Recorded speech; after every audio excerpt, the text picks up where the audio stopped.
Oh, hi. What's going on, Rust Stations?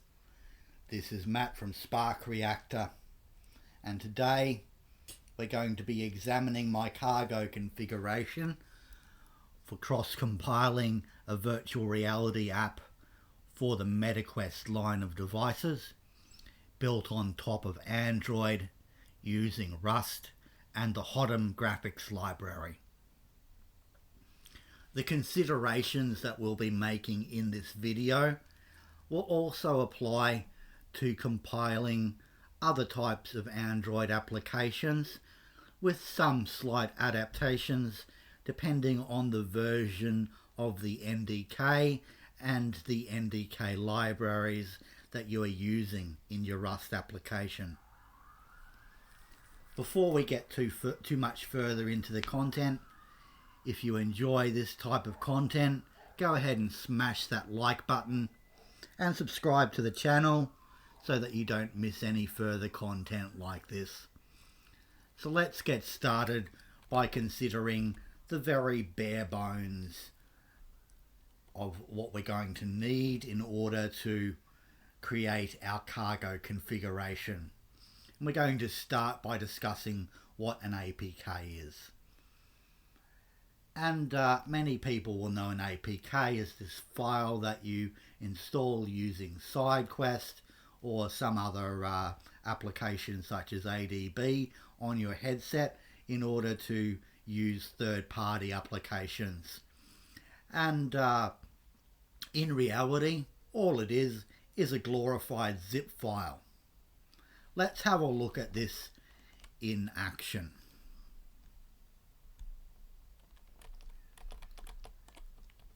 So, if we use the unzip tool against the APK, in this case we are using the Data Wanderer APK, which is available to any channel subscribers for download from our website.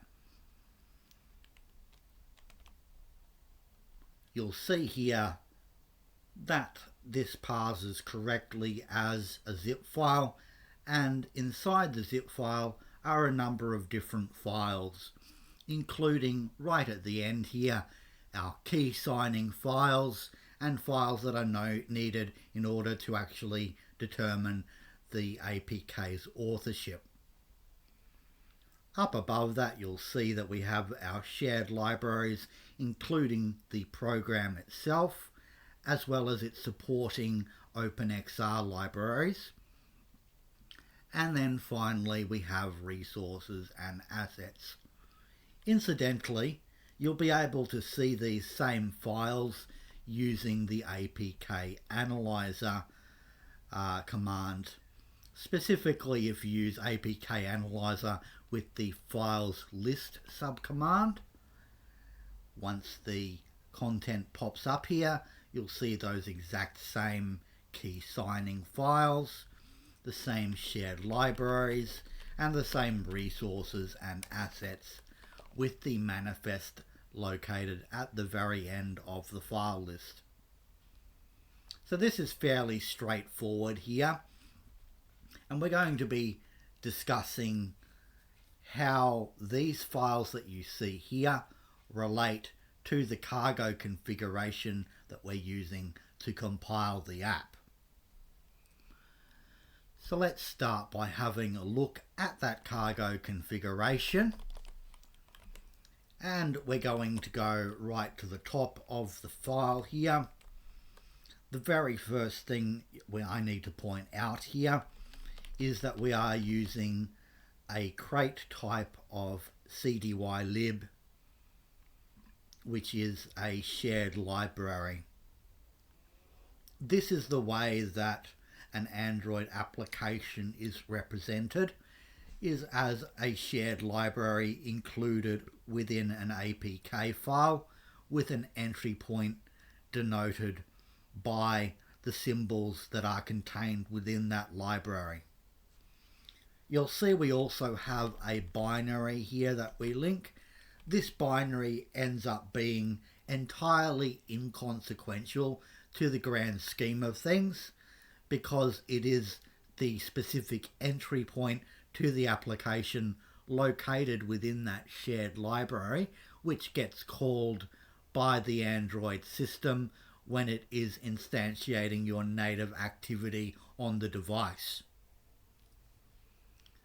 We're going to scroll past the dependencies here. Just note that these NDK dependencies may be slightly different depending on the version of Android that you are targeting. For earlier versions of the NDK and SDK, you'll want to be using an earlier version of the libraries which is in sync with the tool chain that you're using.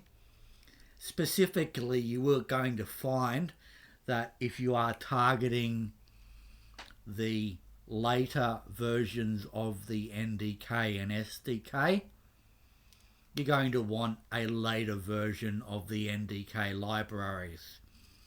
I'm using 0.6 here because it was the last version of the NDK libraries that worked with the earlier versions of the NDK. There were some changes made after Rust version 1.67, which altered the way that things like the unwinding of the stack upon a panic were actually handled. And you'll find that if you are trying to compile an Android application that targets these earlier versions of the NDK, that you're going to need to use an earlier tool chain. I'm specifically using the Rust 1.67 tool chain in order to ensure that Hotham compiles as required. I'll show you here the toolchain configuration file. So specifically, we're going to go back to the root of the Hotham crate and look at the toolchain file. It's very simple. We just have our channel 1.67 and our build targets, in this case targeting the MetaQuest version 2, which uses the ARch64 Linux Android target.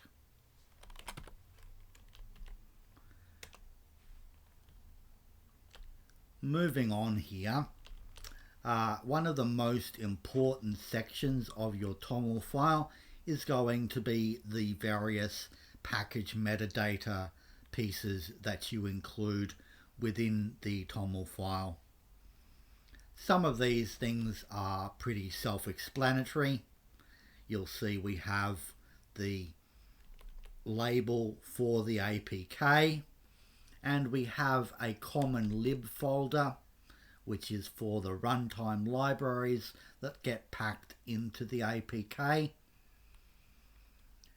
If we go back to the examination of the files within our APK, you'll see that we actually have an entire folder here labeled ARM64 V8A, which includes the OpenXR loader library.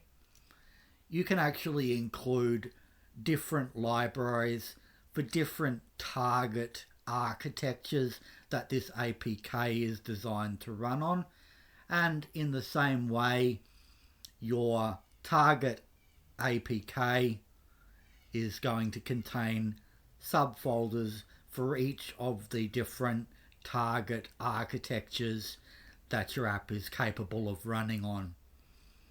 In most cases, you're only going to have one target architecture per APK, but that is obviously a design decision that you'll need to make yourself. Moving back to the configuration file here, you'll see that we have directly specified our asset and resource folders, and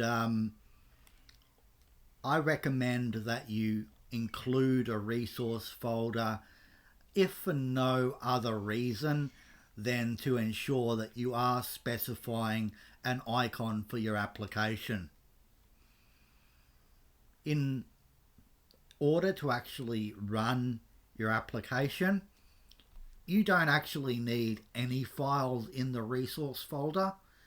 This just makes your app interoperate with the MetaQuest device a little bit better by ensuring it has some form of representation for how your app is going to appear on the hotbar at the bottom of the MetaQuest launcher or in the actual application section of other launchers such as Lightning launchers that your app might actually be started from on a client device.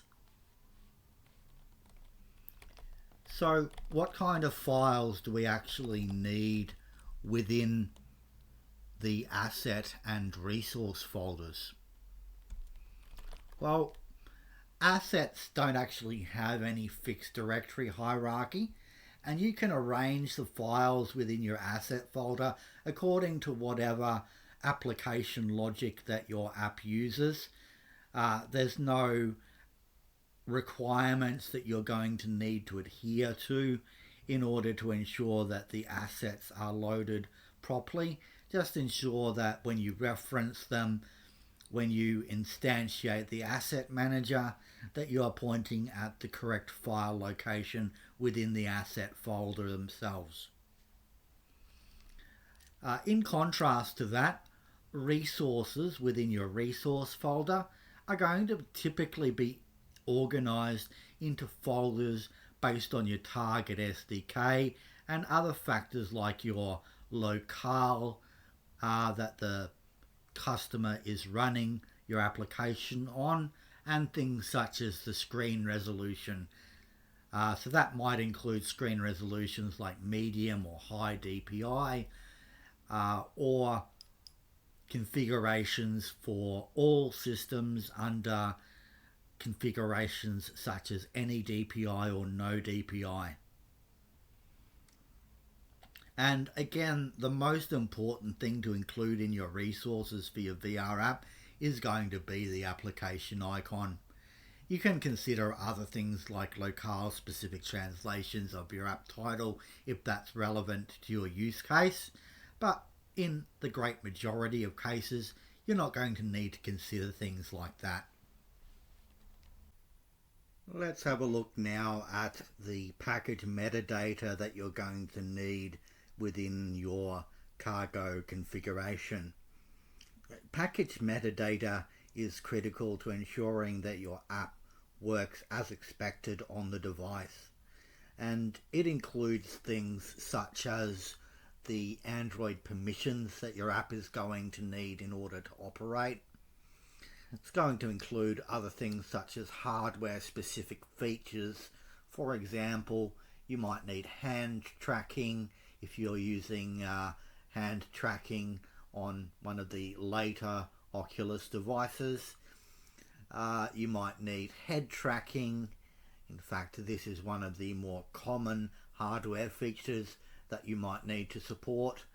And you're going to need to specify the details of how focus aware your application is. So this involves when the menu button is pressed on the Oculus, or rather the O button, to do things such as recording videos, and when that screen pops up, your app essentially pauses. So you'll need to specify whether your app is able to handle being paused or not. Other things that end up being specified for all Android applications include things such as intention filters. So you need to, for example, be able to confirm via using an intent category that your app is able to be run from within the launcher, or that it is a VR app. And finally, you also need to be able to specify what icon the VR device is going to use in order to represent your application on device. And finally, you may need to specify what changes that your app is going to be notified of, things such as sudden changes to the device resolution. So maybe the user has made changes to the settings on the device, and that causes the app to need to be reloaded to take advantage of the configuration changes that the user has made. So all of these things are going to be being specified within your cargo configuration, so that when your app is finally compiled, all of this information has been properly packed into your manifest. So let's have a look at how this works within your cargo configuration. Here we are back in the cargo configuration, and I'm just going to go up to the application tag to begin with. You'll see we have 4 different labels here: debuggable, and a label for our app. We have a theme that is used on the device, which is just simply a way of saying we use the device's default theme, we want no action bar, and we want the app to run in full screen, which all is relevant to a VR app's particular mode of running. If you are working with a different type of Android application, you may need to change this theme, but for VR purposes this will suit perfectly well. You'll see we also have an icon here which we have specified as a drawable. Now this drawable will be taken from the various configuration folders that you place within your resources folder, and so this is where using something such as no DPI or medium or high DPI folders with the different sized icons for each particular format may come in handy. And what you're going to find here, if we go back to the manifest file itself, and let's just have a look at that within our command prompt.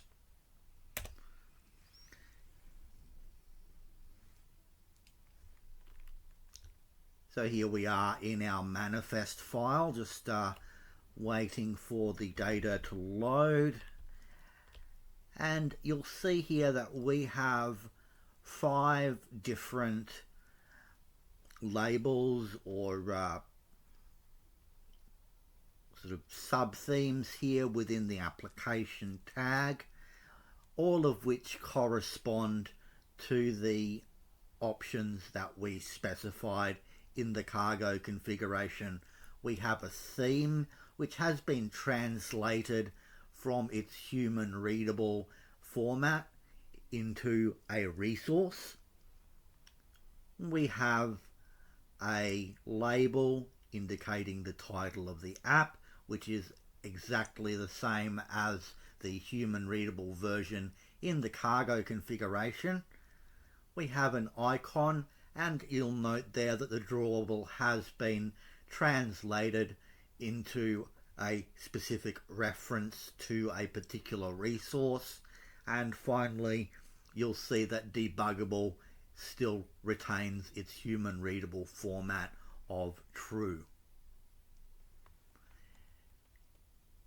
Now, if we go back to our cargo configuration here, we're going to continue down the list here. You'll see that we have some information under activity, and specifically we have launch mode and config changes shown with an underscore. What you're going to find if you examine the Android developer website and the various options underneath the activity tab that are available, you're going to find that the names that are represented within your cargo configuration have been systematically changed in order that any Camel case names that you encounter within the Android configuration file are translated into these snake case Rust-based configuration names. So in this case we have config underscore changes rather than config changes with a capital C, and so on. Now, if you find that you need to specify any particular attributes to your activity that are not included here, you can use a similar translation of what is contained within the activity tag into a snake case format. But just be aware that some of the configuration options are not going to be an exact one-to-one translation. For example, screen orientation. When you look at the activity tab, we have screen orientation, and that has been translated across here as just simply the word orientation with no further classifying details at the beginning. So if you have any changes that you need to make, I recommend that you essentially try the snake case alteration at first and see whether that works, and if not, you may need to do a bit of investigation to see what works for the configuration options that you need to add to your activity.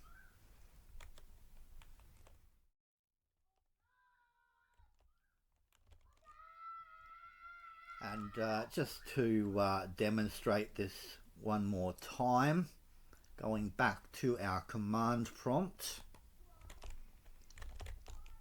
So notice here under the activity tag, we have screen orientation 0 and config changes 0 by 7F0.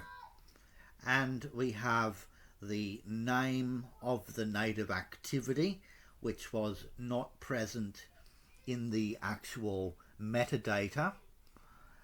So that has been added in there directly by the NDK when the final cargo APK command finalizes packing the details into the manifest.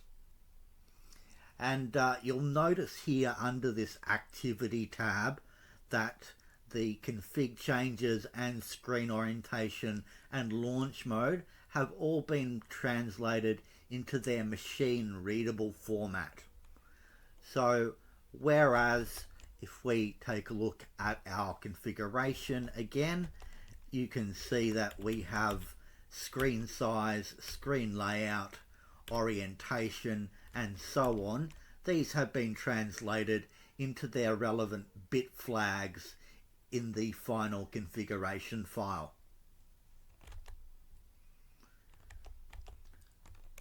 So let's go back to our slides here and just remind ourselves what is actually needing to be specified in order to create an app.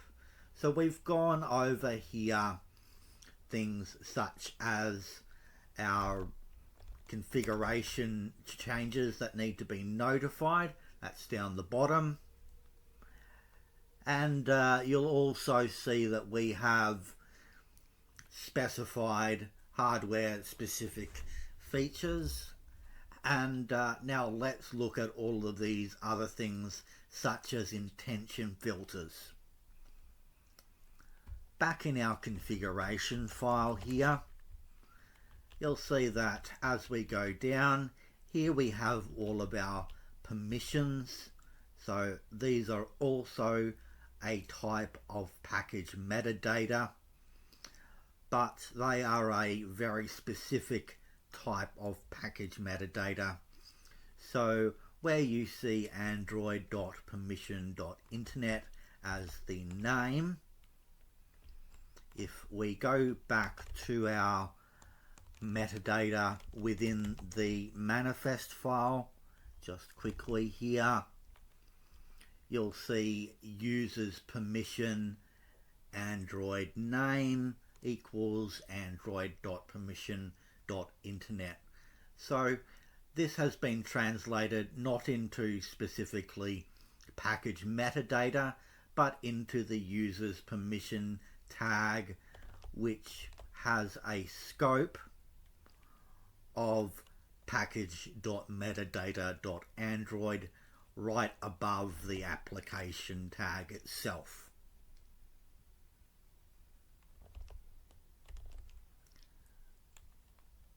Going back to our configuration again here, you'll note that the next package metadata that we are specifying is the supported devices that our app is going to run on, and we also have the fact that it is a VR only application.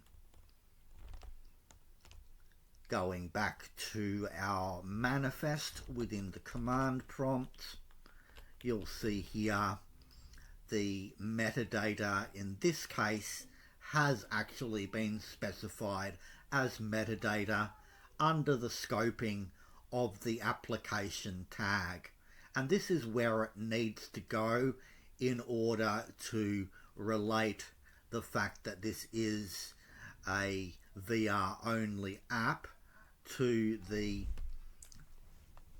content that you are providing to run on the device.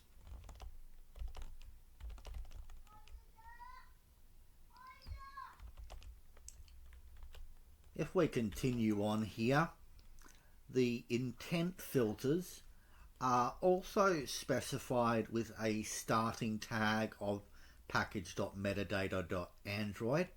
However, they end with the .intent filter suffix, and they are located scoped under the activity tag. So as you see here, we have specified that the actions that our application can perform include the main intent, and the categories of VR and launcher are both indicated as being able to be actioned on this application. Now, when you go back to the manifest file here, you'll notice that we have the same information down under the intent filter section. So the scoping of this package metadata as being under activity.intent filter has caused an intent filter section to be added, under which the actions and categories that we have specified end up being added within this tag.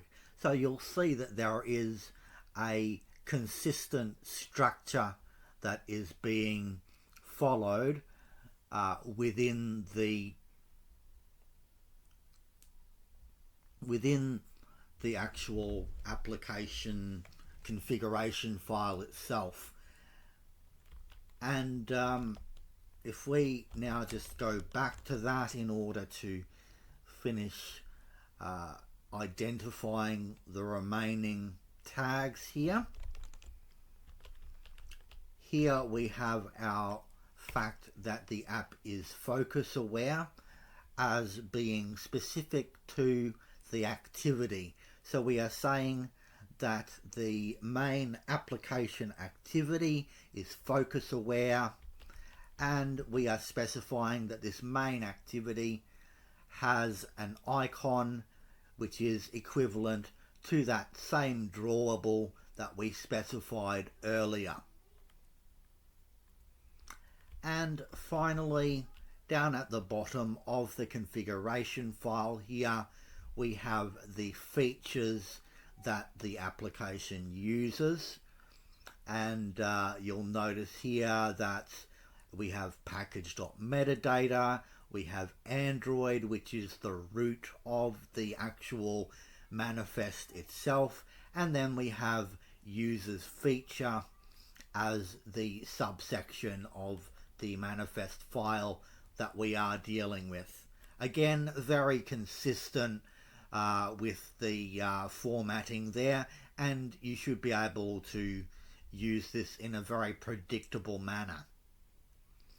So where we have required and version for these different features, if we then go back to the command prompt and examine how this appears in the manifest, you'll see up the top here the users feature tab. You'll see the Android :name, Android :required, and the version that has been specified where one has been specified. So everything here is very consistent. And just finally going back to our slides here to remind you, if you focus on each one of these critical areas of specifying how your app is configured, and you follow the Android developer website in doing so,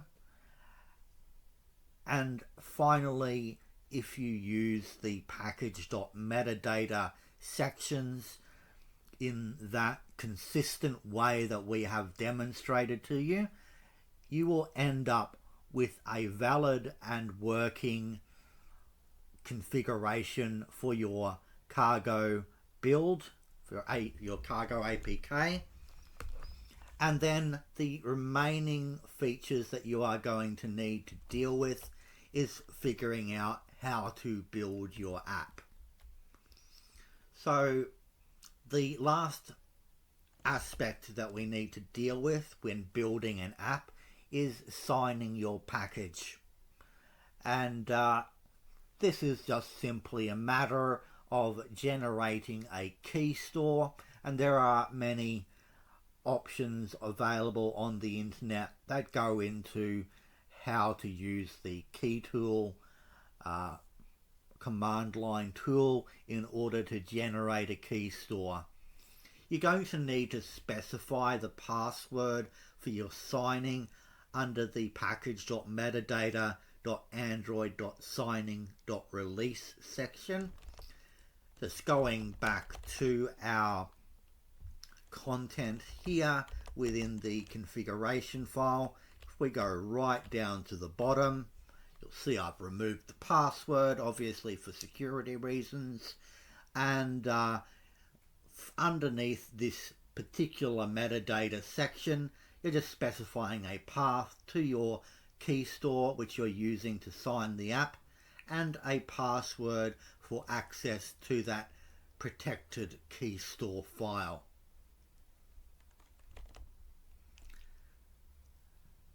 So having done all of this, when you use Cargo APK to build your app, you should end up with a working APK.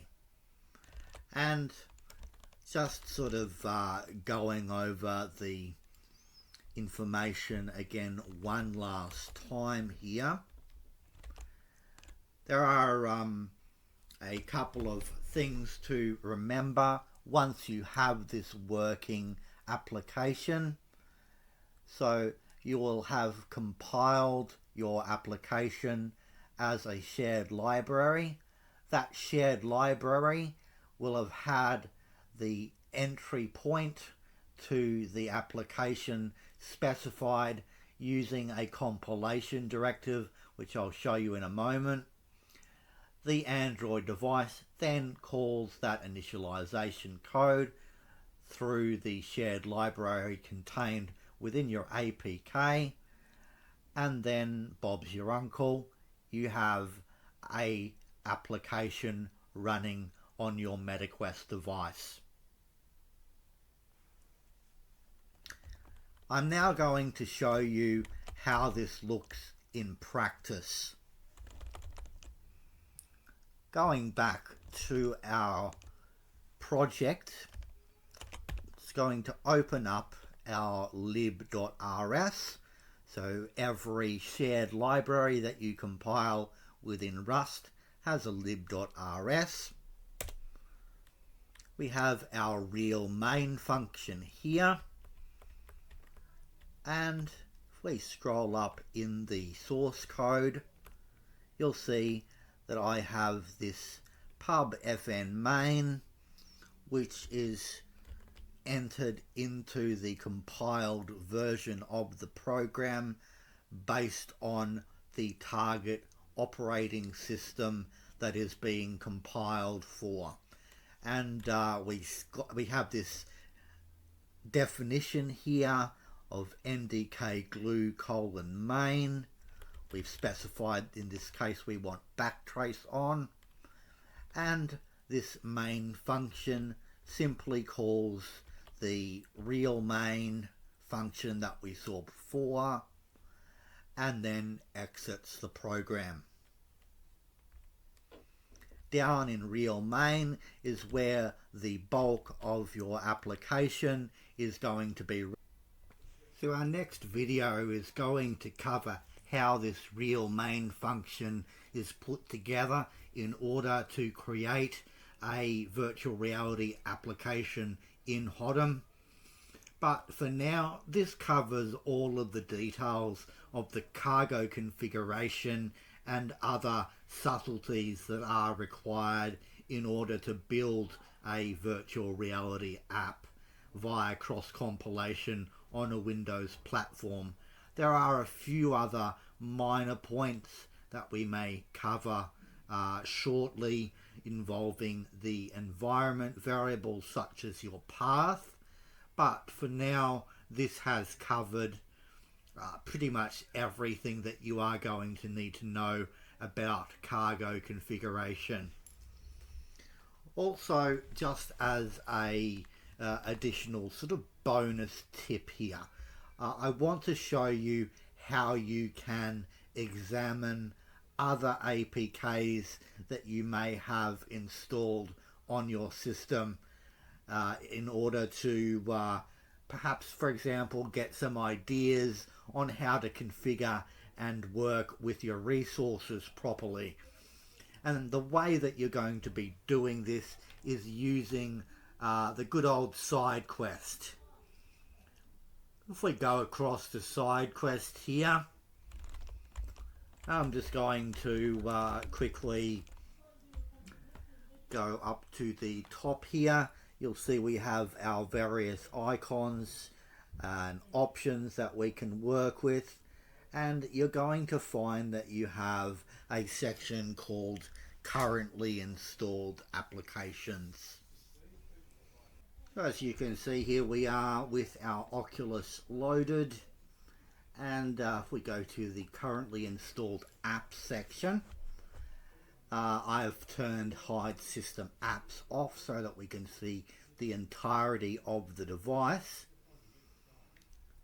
All of the apps that you have installed from different sources are available here. Let's say we click one of these apps, such as the good old Crab Saber that has been installed as part of the Hotham installation. And you'll see here that we have a section to allow us to manage the app, and further down we have the ability to back up the APK file. So if you click on this option to back up the APK file, it's going to back that up to the device, and then when you go back to the settings for the app once more, you will see the backup listed here, and you have an option to open backups, and then you can copy that backup onto your local PC and use apkanalyzer on the APK itself. And so this works with any app that you have on the device.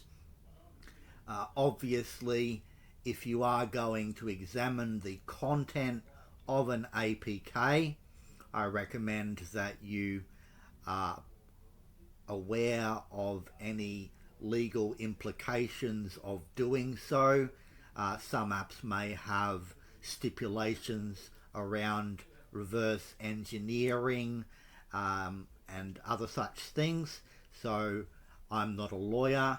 Make your own determination there as to whether it is actually legal for you to examine the contents of a particular APK. But basically, by using this method, you can examine any APK that you have on your device, and using apkanalyzer, you can break down the structure of the app and what files that it is accessing. We now need to clear up the final loose ends with regards to compiling your application.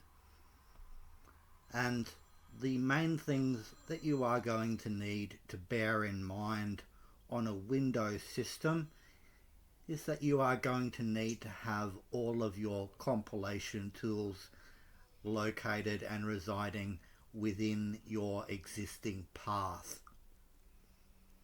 You'll notice here that we are looking at the output of the path variable. If I go up here, so is just basically showing us that I have taken the path variable and turned it into a table. We're using the new Rust-based shell here in order to do this. You'll notice here within our path that I have the Vulkan SDK and its related binaries within the existing path. So that means all of the Vulkan tools, such as those required to compile our shaders, are going to be available to us. If we then scroll down to the bottom here, I have the path to the platform tools, and we also have the path to our command line tools as well. And we also have the CMake program, which is utilized in the compilation of Hotham. You'll note here I also have the binaries that have been installed by the cargo tool residing in our path as well. That's not necessarily going to be required in every circumstance. It's just useful to have. I also have some various utilities that have been installed by MSys2, which is a Unix equivalent on Windows. So that allows us to do things like using ls, cat and less in order to examine the output of things like our build commands. And you'll see here that I also have the binary folder of our LLVM, and specifically we have the ones that are pre-built for the existing x86 platform available to us. And we also have within the Rust toolchain the binaries which are used for linking, which I will go into in a moment as well. And finally, we have the NDK tools here, just within the pre-built Windows x86 toolchain again. So essentially we have both the LLVM and the Arch Linux Android tools available to us. I recommend that you play with these paths based on what you have downloaded and preloaded into your Android installation, and find what works for you. If we have a look at my configuration here for building the entire Hotham project, you'll see that I have specified the primary target as the Android platform for the Oculus Quest 2. And I have specified that our target linker is going to be the Rust linker, whereas our AR command is going to be the one derived from the LLVM and other SDK-based binaries that have been installed on our system. I've also specified some Rust flags here in order to ensure that we are linking all of the correct libraries, all of the correct shared libraries for our particular tool chain against the final library. Again, these folders that are being specified here for the NDK version 22, which Hotham targets, these may differ depending on what version of the software that you are actually building, and I recommend that you examine the binaries that are included within your installed SDK and find what works for you. Just as a final demonstration that this has left us with a working build, I'm going to demonstrate the build process here using the cargo APK command. So you will have already seen within our .cargo/config.toml that we have specified the target system directly so that we don't have to specify it on the command line.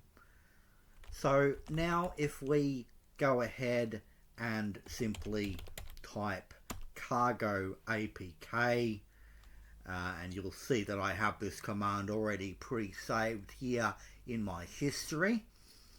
If we run cargo APK build and specify that we want the release, which is required in order to build and sign the APK, I'm going to hit enter here.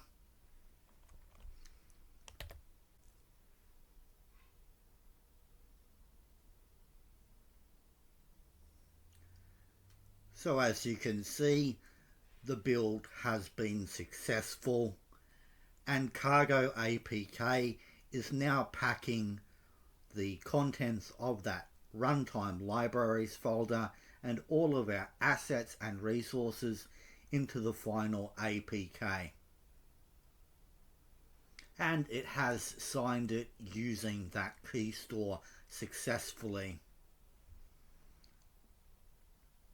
So this completes our video today, and just in summary,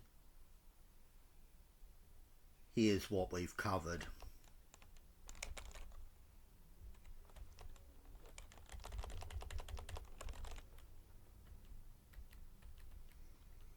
So we've covered how to specify your assets, your resources and target SDK. We've shown you how to specify additional runtime libraries that might be required at runtime when your library is loaded, such as your OpenXR loader libraries.